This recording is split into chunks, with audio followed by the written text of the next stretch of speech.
All right, let's have a look at this. Now, I'm not trying to be too much of a drama queen here, or a drama king, but there's talk of the ferries ownership model needing to change. Now, I know in the show notes I've said privatization. I think I put a question mark because they're not saying that. But as soon as they start talking about a change in ownership and who shouldn't own it, it's a very obvious question. Because, Chewy, if they come out, you know what? Sorry, I'm just thinking about this as I'm about to say it. How much does this government need to be bailed out with their atrocious decisions around the ferries? So now they privatise, they get a company, not New Zealand, to pay for the ferries, and then it hasn't cost them anything.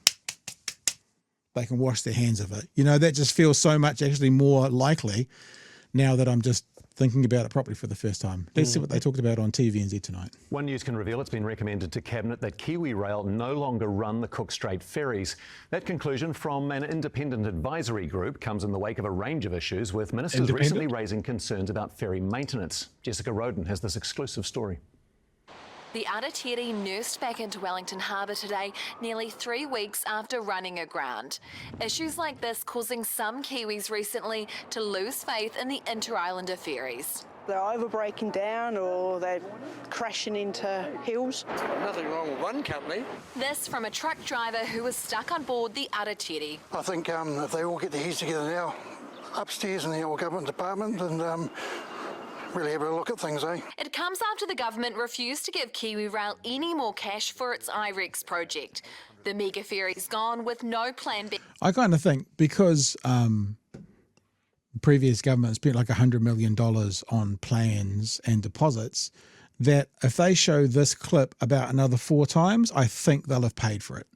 You know, they're getting their money's worth out of this clip as to what the Interislander would have been. We must be getting close to actually what they paid for it just for the use of this video, I think, Joe. Just thinking I was trying to look at the positive, trying to be, look on the bright side of life. Be in place. An independent advisory group was appointed, which... Sorry, you can't do this on television. And independent. We just got to make sure that's clear. That's independent. Privately reported back to ministers last month. One News understands the Ministerial Advisory Group has recommended that KiwiRail no longer run the Interislander ferries.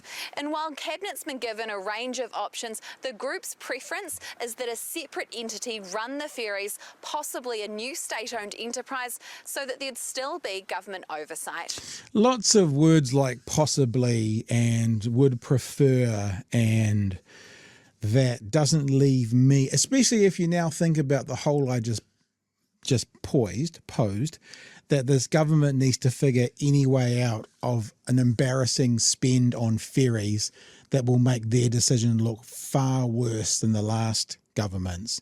So that's when you farm it off to someone else and you allow them to pay for the ferries and you go, we did so well.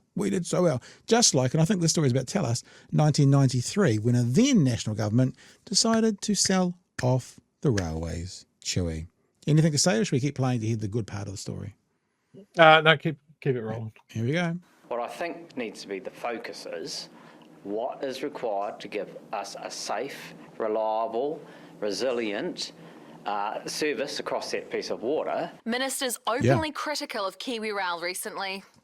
I think we've got a message somewhere. Maybe it's in my Twitter, and I'm quoting now. They basically talked about how much it costs. The person who replied to one of my tweets, how much it costs for a kilometre of road to be built.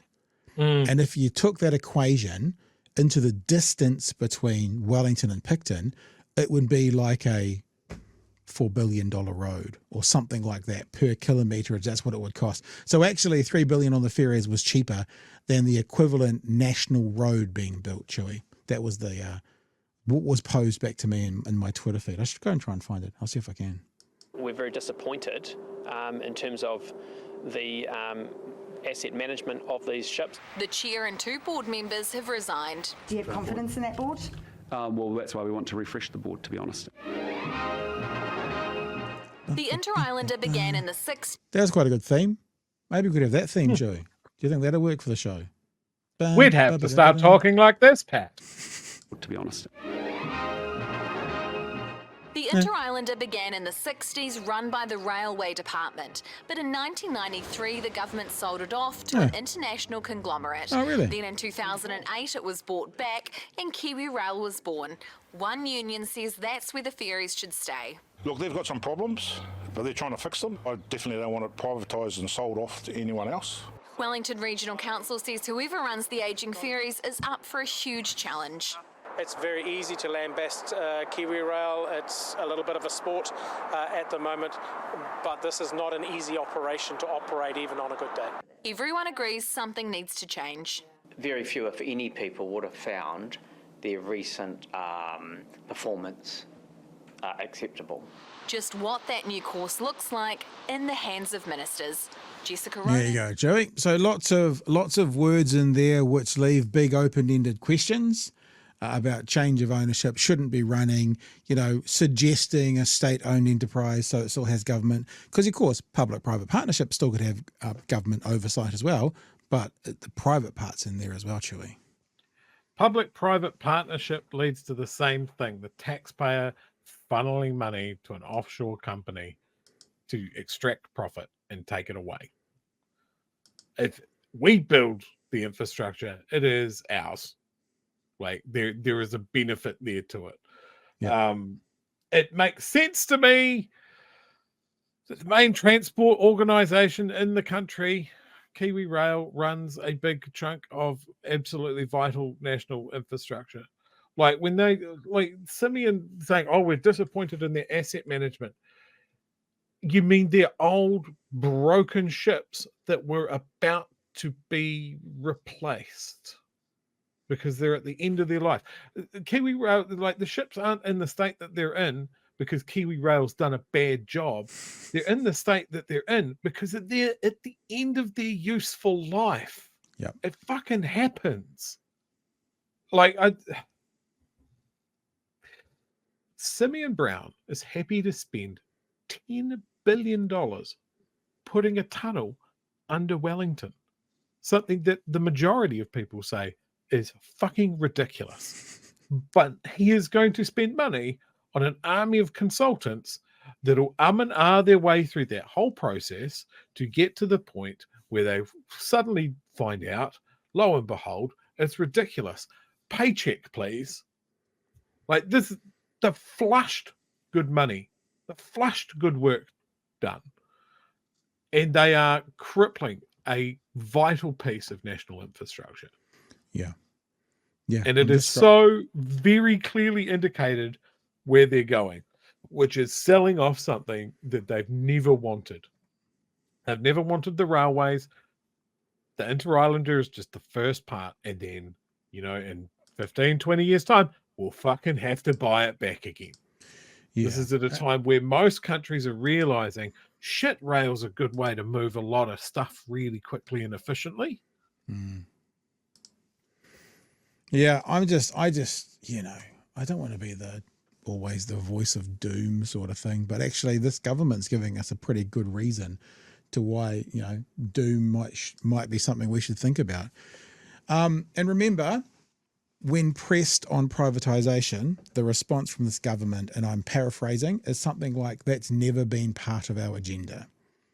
That's been their response. That's not something we're focusing on. That's not something we have any plans for after the election. They've never said, I will step down if privatisation happens. You know how they try and get politicians to say that kind of thing all the time. So, I just don't trust them. I just don't trust them.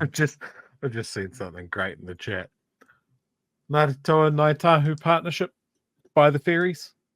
Yeah. But wouldn't that be amazing if there was an iwi delegation heading over to Korea at the moment going, look, I know you won't start these ferries back up for the government, but would you do them for us?